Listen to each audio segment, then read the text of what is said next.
할렐루야. 오늘도 주님의 이름으로 여러분들 축복합니다. 가정의 달을 맞이해서 하나님이 세우신 귀한 가정들, 그리고 하나님께서 세우신 모든 우리 은혜의 성도들 되기를 간절히 소망합니다. 이 시간 말씀의 제목을 따라 읽겠습니다. 하나님이 기뻐하시는 가정. 지난주는 하나님이 기뻐하시는 부모 공경이었습니다. 오늘은 하나님이 기뻐하시는 가정이라는 주제로 함께 은혜의 말씀을 나누겠습니다. 여러분, 하나님께서 천지를 창조하시고 그 모든 작품, 그 걸작품을 보고 뭐라고 말씀하셨습니까? 보시기에 좋았더라, 심히 좋았더라 라고 말씀하셨죠. 하나님께서는 그 만드신 것을 보고 얼마나 좋아하셨는지 막 기뻐서 어쩔 줄 모르신 거죠. 오늘날에도 특별히 기뻐하는 놀라운 디자인이 있습니다. 그것이 어디냐면 바로 우리 가정이다 라고 말할 수 있죠. 그래서 오늘 우리는 하나님이 기뻐하시는 가정이 어떤 가정인가 말씀으로 은혜를 나누기를 원합니다. 그런데 하나님이 기뻐하시는 가정이어야 되는데 사실 많은 가정들이 그렇지 못할 때가 너무나 많다는 거죠. 폭풍우가 지나가고 또 어려운 벼랑 끝에 서 있는 가정들도 참 많이 있습니다. 그리고 이 가정이 하나님의 그 뜻 가운데 온전히 세워져야 되는데 시시각각 모래 위에 세운 성과 같이 무너지기도 하고 또한 잘못 지어지기도 하고 이혼율이 하늘을 찌르고 있고 많은 젊은이들이 결혼을 회피하고 있습니다. 두려워서 뒷걸음질 치고 있다는 것이죠. 왜 이런 현상이 일어날까요? 사실 세상은 가정을 자기 행복과 만족을 위해서 결혼한다라고 생각하는 그런 경향이 있습니다. 이것은 선택적 계약이라고 말할 수 있는 것이죠. 그래서 계약 조건이 맞지 않으면 어떻게 됩니까? 그 계약을 파기한다라는 것이죠. 하지만 하나님께서는 우리의 가정을 계약으로 맺으신 것이 아니라 언약으로 맺으셨다는 것이죠. 하나님의 언약은 바로 거룩한 약속이다라는 것입니다. 그래서 우리는 하나님이 디자인하신 그 가정이 언약으로 어떻게 맺어진 가정인가, 우리가 그것을 함께 말씀으로 깊이 들어가야 됩니다. 하나님의 설계도로 세우신 이 가정, 어떻게 세운 가정일까요? 우리 첫 번째 따라 하도록 하겠습니다. 성령 충만함으로 세워진 가정. 성령 충만함으로 세워지는 가정. 에베소서 5장 18절 말씀을 보시면 술 취하지 말라, 이는 방탕한 것이니 오직 성령으로 충만함을 받으라 라고 말하고 있습니다. 술 취함과 성령을 대조하고 있습니다. 성령과 어떻게 술 취함과 대조할 수 있을까요?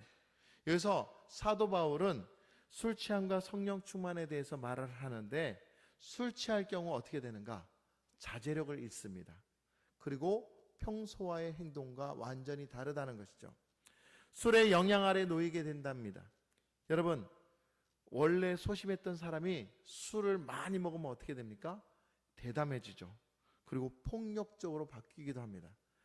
그런 사람은 술의 지배를 받는다라고 말을 합니다. 그런데 성령 충만함을 받은 사람은 어떻게 됩니까? 성령님의 지배를 받게 된다라는 것이죠. 여기까지는 똑같습니다. 근데 그 결과가 다르다는 것이죠.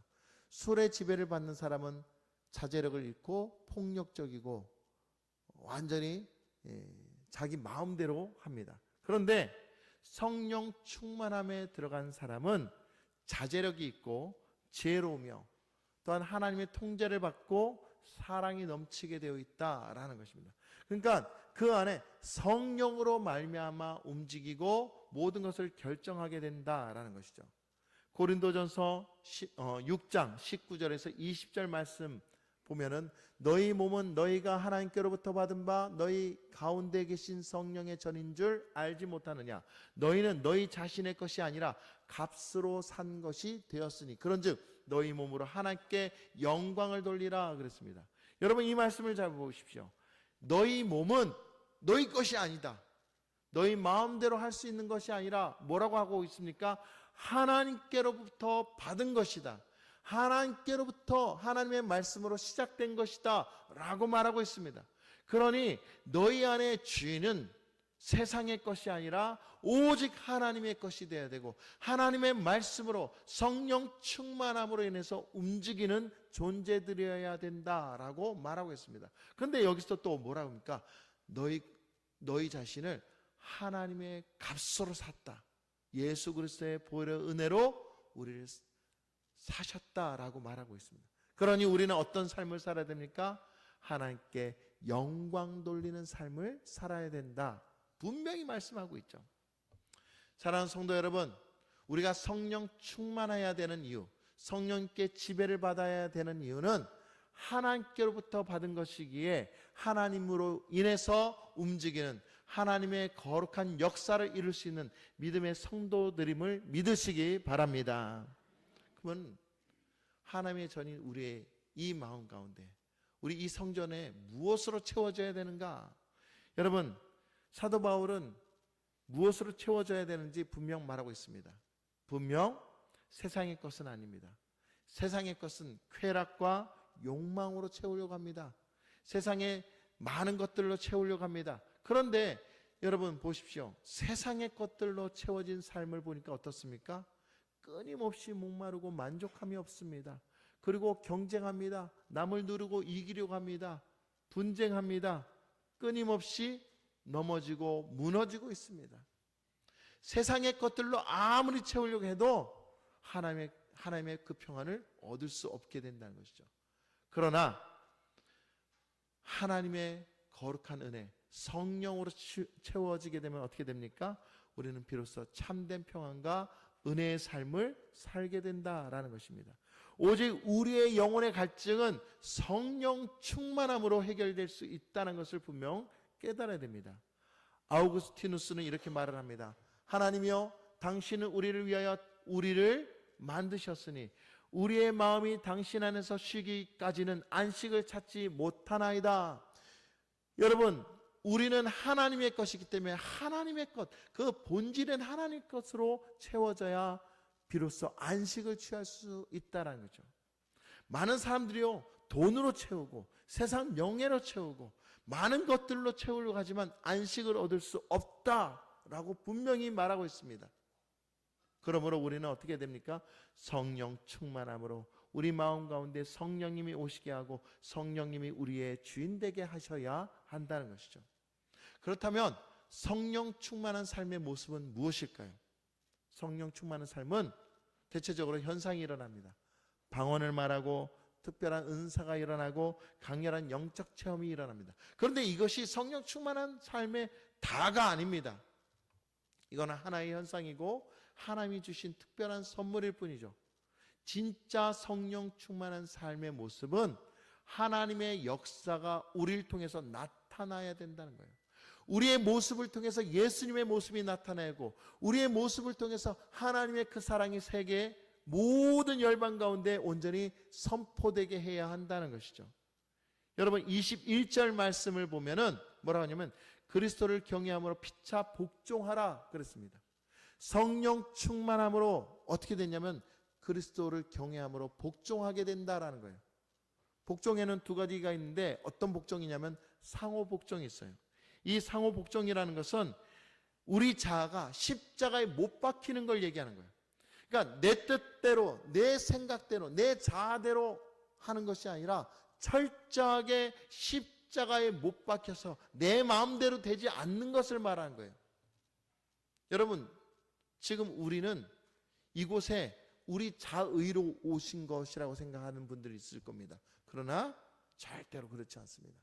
이 예배를 드릴 수 있기 위해서 영적 싸움이 일어나는데 그냥 영적 싸움이 아니라 어마무시한 그런 영적 싸움이 일어난 거예요. 여러분들 밤새 정말 하나님의 거룩한 은혜가 영적 싸움을 통해서 이기게 하셨고 여러분들 이 자리에 오게 하신 줄 믿으시기 바랍니다. 그러므로 우리는 하나님께 복종할 수 있어야 돼요. 십자가로 우리를 그 은혜 가운데 두게 하셨고 죄와 어둠의 권세를 물리치셨고 오늘도 우리가 구원의 역사를 일으킬 수 있게 하셨다는 거죠.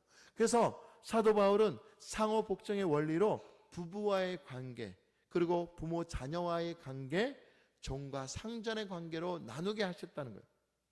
여러분, 가장 기본적인 관계, 우리는 하나님과의 거룩한 관계, 십자가의 은혜의 관계로 들어갈 때 비로소 복종할 수 있게 된다. 여러분, 그러므로 성령 충만함으로 복종하는 그런 믿음의 삶이 되기를 간절히 소망합니다. 그리고 두 번째로는 피차 복종인데, 이거는 세상의 원리는 서로 지배하려고 하죠. 서로 통제하려고 합니다. 특히 남자들은요, 이렇게 처음 만남을 가지면은 제일 먼저 따진 게 나이부터 묻습니다. 무슨 띠입니까?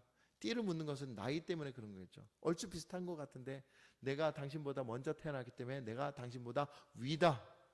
또 어떤 분들은 자동차로, 어떤 사람은 무엇을 모느냐에 따라서 내가 재력이 있다, 이런 것을 통해서 세상에 나타내려고 하는 때가 많습니다. 그런데 그런 것들이 우리에게는 무슨 유익을 주겠습니까? 물론 삶에 유익을 줄 수 있지만 영적으로는 사실 그런 것들로만 유익을 차린다면 우리에게는 실제적인 평안을 누릴 수 없게 된다는 것이죠. 진짜 하나님의 평안을 얻으려면, 성령 충만한 삶을 살려면은 우리 가운데 오신 하나님, 우리 가운데 오신 예수 그리스도를 온전히 주인으로 모시고 사는 삶을 살아야 우리는 비로소 그리스도와 함께 연합한 삶, 평안한 삶을 살게 되더라라는 것이죠. 마가복음 10장 45절 말씀을 보시면, 인자가 온 것은 섬김을 받으려 함이 아니라 도리어 섬기려 하고 자기 목숨을 많은 사람의 대속물로 주려 함이니라. 여러분, 지금 우리가 다른 사람과 경쟁하려고 하는 것이 아니라 자신을 낮추고 섬기는 모습으로 서로 존중하고 서로 섬겨주며 서로를 위해서 하나님의 나라를 만들어낼 수 있도록 협력하는 관계가 되어야 한다는 것입니다. 여러분, 오늘 투표하죠. 우리 장로님들이 선출되는데, 장로님은 상위 계급이 아니에요. 오히려 교회 조직은 역삼각형이에요. 성도들 그 아래 집사님들 그 아래 항존직이 있습니다. 목사가 제일 아래에 있는 거예요. 그러니까 엄연히 계급으로 따진다면 그렇다는 거예요. 무엇을 얘기하냐면 더 섬기고 더 낮아져야 한다는 것입니다. 피택자가 된다는 것은 낮아지기 위해서 죽기로 결심하며 나가는 그런 섬김의 삶을 살겠다 결심하며 사는 것을 말하는 것입니다. 사랑하는 성도 여러분, 주님이 우리를 섬겨주셨듯이 우리도 섬김으로 하나님과 같이, 예수 그리스도와 같이 십자가의 인생을 살아가시길 간절히 소망합니다.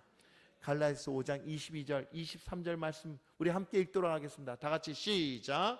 오직 성령의 열매는 사랑과 희락과 화평과 오래 참음과 자비와 양성과 충성과 온유와 절제니 이 같은 것을 금지할 법이 없느니라. 아멘.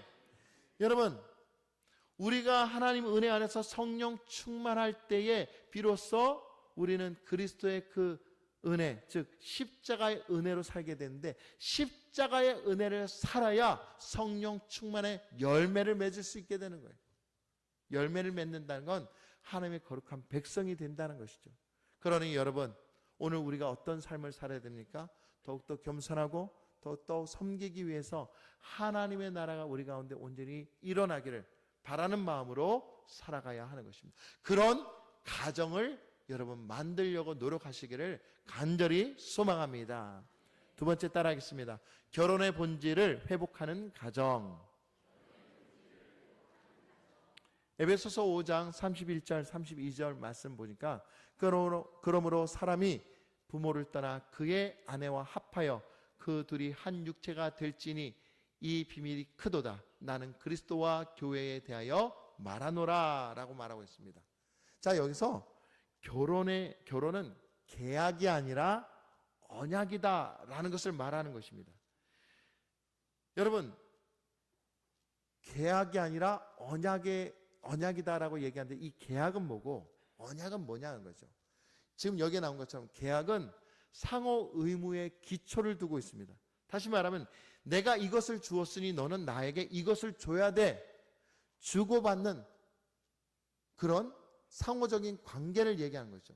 그런데 이런 조건이 충족되지 않으면 어떻게 됩니까? 그 계약은 무효가 되는 거예요. 파기가 되는 거예요. 마치 자영업자가 아르바이트생을 쓰는데 이 아르바이트생이 불성실해요. 늦게 출근하고 일도 제대로 안 하고 딴청을 피워요. 그러면 어떻게 됩니까? 자영업자 주인으로서 이 아르바이트생을 제대로 쓸 수 없게 된 거죠. 월급을 줄 수 없게 되는 겁니다. 그래서 계약 파기를 하는 겁니다. 필요에 따라서 계약을 맺고 필요에 따라서 계약을 끊는 것. 이런 관계가 혹시 결혼의 관계라고 생각하는 분 없으십니까? 여러분, 절대로 그럴 수 없다는 것이죠. 계약 관계로 결혼하는 그 가정은 반드시 깨질 수밖에 없습니다. 조건을 보기 때문에 그런 것이죠. 그러나 하나님은 우리의 결혼의 관계를 무엇으로 세우셨냐면 언약의 관계로 세우셨다라는 것입니다. 이 언약 관계는 무엇입니까? 조건이 없는 거예요. 조건과 상관없이 유지되는 약속, 즉 무조건 약속을 지키고 또 서로 함께 할 수 있는 헌신적인 관계가 되어야 한다는 것이죠. 여러분 보십시오. 이스라엘 백성들이 하나님의 거룩한 백성이라고 말하면서 그들이 어떻게 됐습니까? 끊임없이 범죄했습니다. 끊임없이 하나님을 떠났습니다. 하나님이 세우신 종을 향하여 불평했고 하나님이 세우신 그 모든 계획 아래 날마다 불평불만하며 잘못된 말들을 했습니다. 그렇게 되니까 어떻게 됐습니까? 하나님이 그들을 버리셨습니까? 그들을 끊었습니까? 그들을 정죄했습니까? 아니요. 오히려 징계하고 그들을 끝까지 지켜내셨으며 결국 가나안 땅에 들어가게 하셨다는 겁니다. 만일 계약적인 관계라면 끊어버릴 겁니다. 그러나 하나님은 우리를 계약적인 관계로 맺으신 것이 아니라 끊임없이 끝까지 갈, 또 우리에게 영원한 천국을 선물로 주실 언약적인 관계로 우리를 붙들어 주셨다라는 것입니다. 그러니 결혼관계가 만약에 우리 남편이 병들고 힘들었으니까 여보 이제 나 당신 필요 없어요. 이제 가세요. 그런 아내분이 계십니까? 절대로 그럴 수 없다는 것이죠. 여러분, 그러므로 결혼은 언약적인 관계임을 분명히 믿으시기 바랍니다. 그리고 결혼은 이식 수술과 같은 거예요. 무슨 얘기냐? 만일 우리가 심장이 약해서 다른 사람의 심장을 이식받는다고 그래요. 다른 사람의 심장을 이식받으면 그 심장이 어떻게 됩니까? 그 심장으로 해서 내가 생명을 살 수 있게 되는 거죠. 근데 놀라운 반응은 어떤 남성분이 어떤 여성의 심장을 이식을 받게 되는데 이분이 평상시 늘 그냥 운동도 좋아하고 또 그리고 밖에 나가는 것을 좋아하는데 그 여인의 심장을 이식받은 이후로부터 요리를 좋아하고 집을 청소하길 좋아하고 그렇게 변하더라. 이게 실질적인 의학적인 반응이에요. 왜 그렇습니까? 이게 그 심장에 있는 것과 같이 매치가 됐기 때문에, 연합이 됐기 때문에 그렇다는 그 반응이 나왔습니다.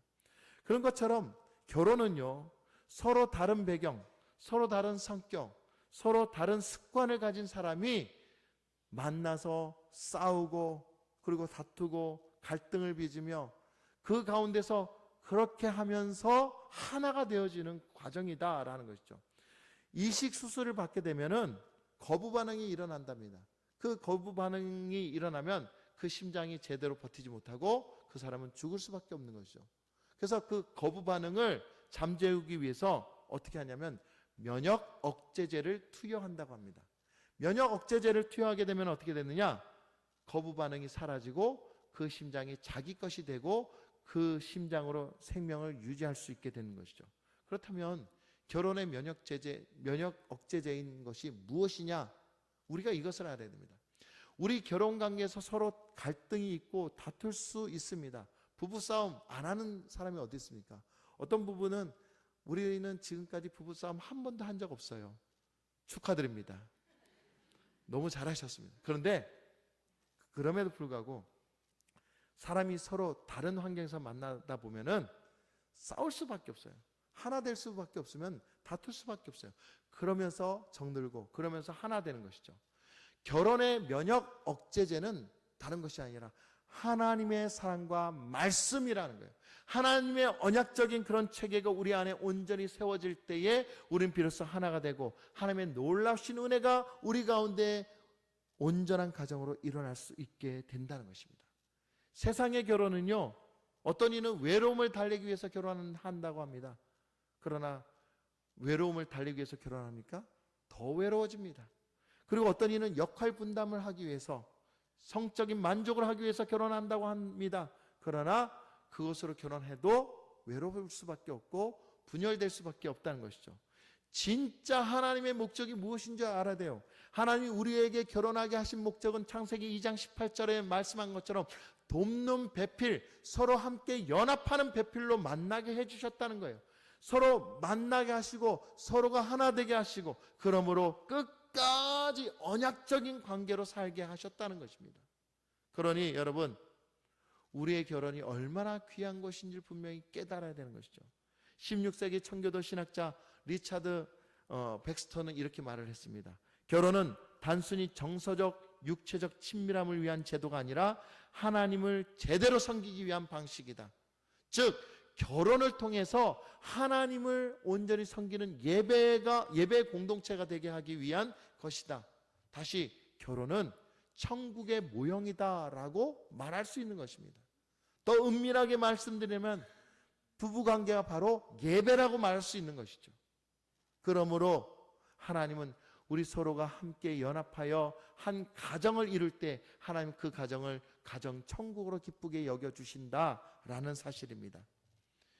그리고 출애굽기 25장 말씀을 보면 하나님이 언약궤를 만들라고 명령하시는데, 이 언약궤를 무엇으로 만들려고 하냐면은 조각목으로 만들라고 말씀하십니다.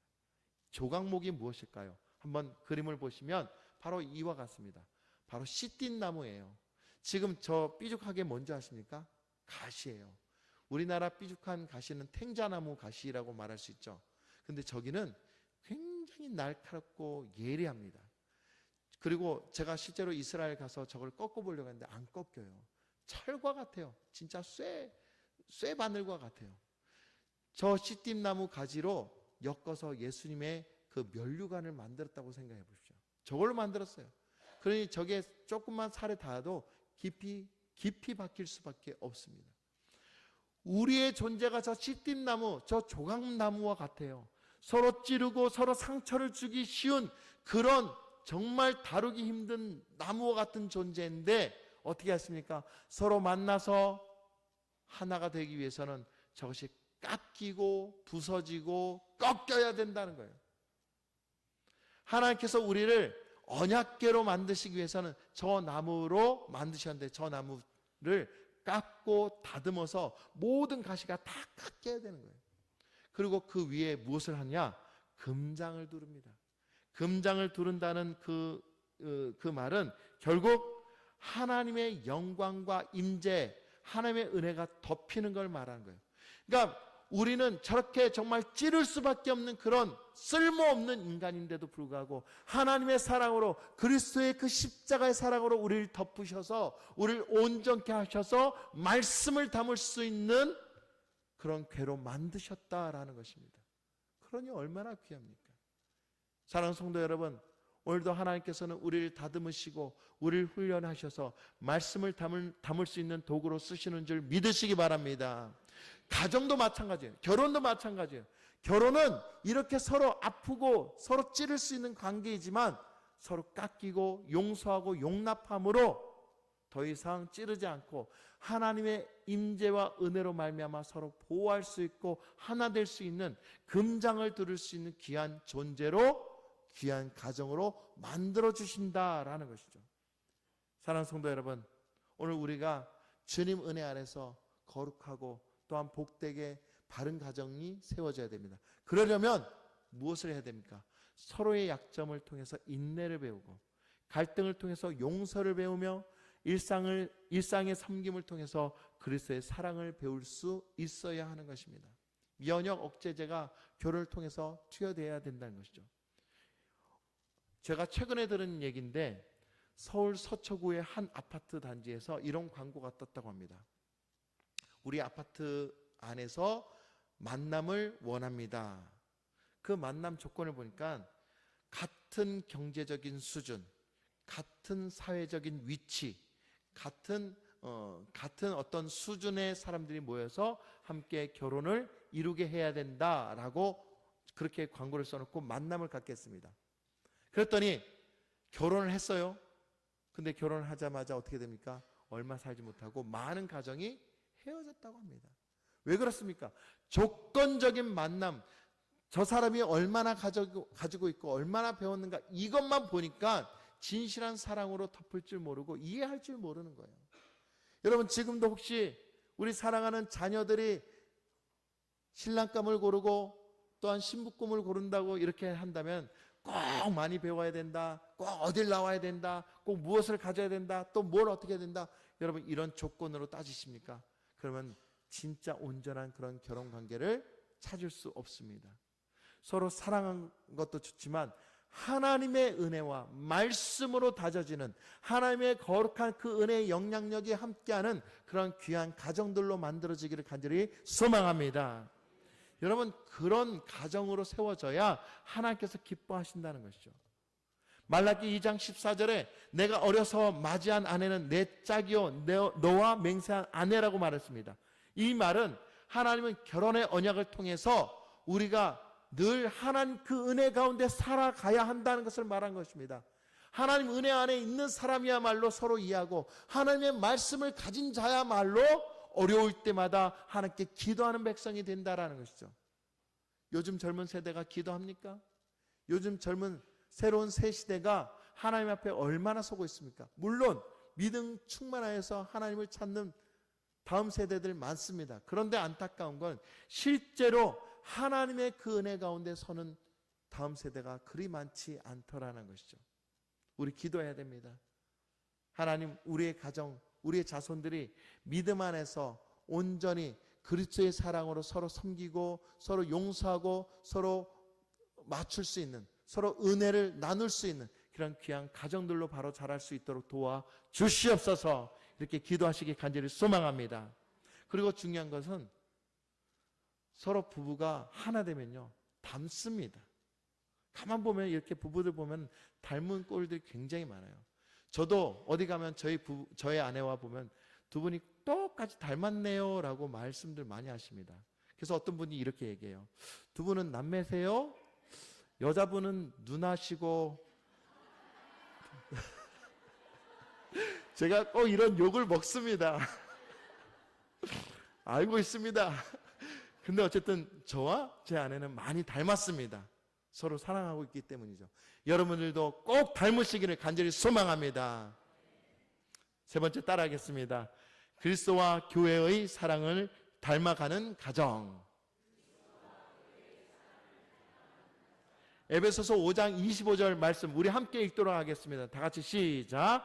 남편들아 아내 사랑하기를 그리스도께서 교회를 사랑하시고 그 교회를 위하여 자신을 주신 같이 하라. 아멘. 자, 여기서는 첫 번째로 희생적인 사랑의 관계를 말합니다. 자, 아까 말씀을 다시 한번 보여주겠습니다. 여기서 자, 명령이 있습니다. 남편들아 라면서 먼저 얘기합니다. 남편들아, 여기서 뭘 얘기하냐면 아내 사랑하기를 그리스도께서 교회를 사랑하시고 그 교회를 위하여 자신을 주신과 같이 하라. 그리스도께서 우리 교회를 위해서, 우리를 위해서 어떻게 하셨습니까? 자기를 죽기까지 하나님께 순종했다. 자기 목숨을 바쳤다라는 거예요. 여러분, 남편들은 아내를 사랑하기를 목숨을 바쳐서 사랑하실 간절히 소망합니다. 우리 아내 여러분, 집에 가서 꼭 하시기 바랍니다. 목숨 바쳐서 충성하는지. 여러분, 이 말씀은 하나님이 명령하신 거예요. 요한복음 15장 13절 말씀을 보면 사람이 친구를 위하여 자기 목숨을 버리면 이보다 더 큰 사랑이 없나니, 목숨을 바쳐서 사랑한 것이 큰 사랑이라고 하나님 분명히 말씀하고 있습니다.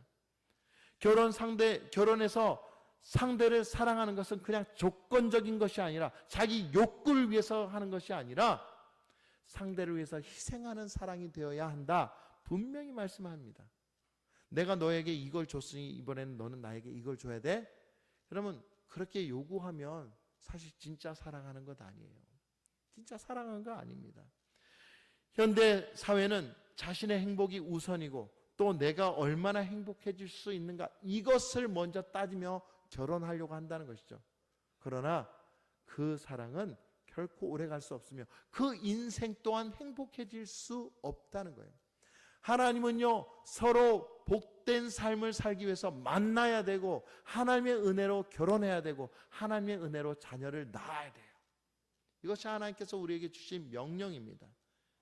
그리고 요한복음 13장 15절의 말씀과 같이 내가 너에게 행한 것 같이 너희도 행하게 하려 하여 본을 보였느라. 하나님이 우리를 희생한 것처럼 남편들아, 아내 사랑하기를 마음대로 이렇게 하라 저렇게 하라 하지 말고 극진히 모시며 사랑하라, 목숨을 다해서 사랑하라 라고 명령하고 계신다는 겁니다. 에베소서 5장 28절, 우리 남편분들 함께 읽도록 하겠습니다. 여성분들 가만히 계시고요, 남편분들 다 같이 시작. 이와 같이 남편들도 자기 아내 사랑하기를 자기 자신과 같이 할지니 자기 아내를 사랑하는 자는 자기를 사랑하는 것이라. 아멘. 남편 여러분, 아멘. 감사합니다. 정말 우리 남편들 아내 사랑을 목숨과 같이 사랑하시길 간절히 소망합니다. 그리고 두 번째, 아내에게 말씀합니다. 우리 에베소서 5장 22절 24절 말씀, 우리 여성분들 함께 읽도록 하겠습니다. 다 같이 시작. 아내들이여 자기 남편에게 복종하기를 주께 하듯 하라. 이는 남편이 아내의 머리됨이 그리스도께서 교회의 머리됨과 같음이니, 그러므로 교회가 그리스도에게 하듯 아내들도 범사에 자기 남편에게 복종할지니라. 아멘. 자, 여기서 걸리는 단어가 있어요. 어떤 단어입니까? 복종할지니라. 복종할지 마치 주종관계처럼 여겨질 때가 많아요. 근데 사실은 이 복종을 우리가 잘 풀어야 됩니다. 상호 복종한다는 것은 무엇을 얘기하면은 사랑을 하는데 그냥 사랑하는 것이 아니라 넓은 가슴으로 품으라, 용서해줘라. 사실 남편들이 많은 실수를 합니다. 뭘 해도 사고를 많이 칩니다. 뭘 해도 꼭 안 되는 일만 할 때가 많습니다. 솔직히 시인합니다. 물론 모든 중요한 일을 결정할 때는 남편들이 많이 하죠. 그런데 꼭 하지 말라는 일을 많이 할 때가 많습니다. 그럴 때 아내들이 어떻게 됩니까? 인내하고 또 인내하고 또 인내해서 품어야 그 사랑이 성립이 되더라라는 것이죠. 여러분, 그와 같이 넓은 가슴으로 품고 용서하고 안아줄 때 이 사랑이 성립이 된다라는 것을 말하고 있는 것입니다. 사랑하는 우리 아내 여러분, 정말 남편들을, 우리 가족들을 모두 품고 인내하시며 용서하시며 정말 사랑으로 끝까지 순종하며 복종하시길 예수님의 이름으로 간절히 축원합니다. 우리 여성분들 다시 한번 아멘. 감사합니다. 우리 남편분들 잘 들으셨죠? 여러분, 서로 목숨을 다해서 사랑하고 끝까지 품으면서 사랑하는 그런 부부관계가 될 때에 하나님은 그 가정을 통해서 기쁨을 여기시고 예배를 받으시고 그 가정 가운데 은혜와 형통의 삶이 이어지게 하신 줄 믿으시기 바랍니다. 여러분, 이제 말씀을 마치려고 합니다. 하나님께서는 우리에게 주신 놀라우신 말씀이 에베소서 5장 말씀, 하나님께서 질서 가운데 가정을 세우기를 원해요. 하나님이 우리의 주인 되시고 또 우리가 또 그분의 거룩한 자녀됨을 인정하며 성령 충만함으로 그리스도와 교회의 관계 가운데 그리스도께서 우리를 대신해서 십자가 지신 것처럼 우리도 서로 희생하며 사랑하기를 원하고 있습니다. 여러분, 결혼 관계는 절대로 내가 먼저 우선되고 내가 위에 서야 되고 내가 먼저 돼야 되고 내 주장이 관철돼야 되고 이게 아닙니다. 서로 나누며 서로 의지하며 하나가 되도록 노력해야 됩니다. 비록 그것이 틀리다 할지라도 틀린 그곳에서 다시 시작하려고 내가 낮추어져야 돼요. 내가 이것이 맞으니까 넌 여기까지 올라와, 이게 아니라 틀린 그곳까지 내려가서 여기서부터 다시 함께 시작하여 올라갈 수 있어야 한다는 것입니다. 여러분, 우리는 얼마나 그렇게 노력하고 있습니까? 얼마나 그런 가정 되기를 노력하며 기도하고 있습니까? 여러분, 그런 사랑을 하나님께서 원하고 계십니다. 그런 사랑으로 온전히 세워질 때 하나님은 우리에게 성령 충만한 역사를 일으킬 수 있게 되게 됩니다.